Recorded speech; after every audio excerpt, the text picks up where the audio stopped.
যে জাতীয় ঐক্যের মাধ্যমে মাফিয়া ফ্যাসিস্ট হাসিনা দেশ থেকে পালিয়ে চলেছে। কিন্তু 5ই আগস্টের পরে সে জাতীয় ঐক্যের এখন আমরা অনৈক্য শুরু করতে পারছি এবং যেখানে একটি অন্তর্বর্তীকালীন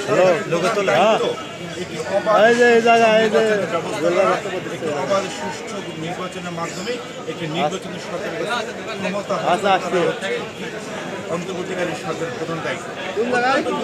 পরিকল্পনার বিষয় আজকে 7টি মাস পার হয়ে গেল, এখন পর্যন্ত কিন্তু অন্তর্বর্তীকালীন সরকার তাদের প্রধান যে দায়িত্বটি একটি অবাধ সুষ্ঠু নির্বাচনের একটি রোডম্যাপ ঘোষণা করা, সেই তারিখে তারা কিন্তু এখনো ঘোষণা করেনি, যার কারণে বাংলাদেশের সাধারণ মানুষের মধ্যে সংশয় রয়ে গেছে।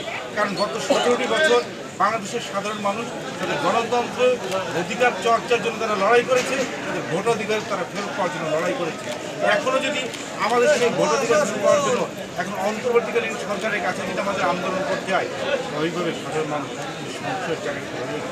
কারণ আমরা এখনও দেখতে পাচ্ছি এই সরকারের মধ্যে এখনও মাফিয়া ফ্যাসিস্ট হাসিনার যে দোষর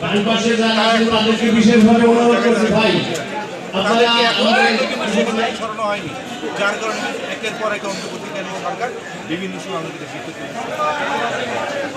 আমরা আশা করব অন্তর্বর্তীকালীন সরকার ডক্টর মুশাররফ এখানে আমরা দাবি জানাচ্ছি অতি দ্রুত মানুষের ভোটাধিকার ফেরত দেওয়া, তাদের রোড চাপ দেন।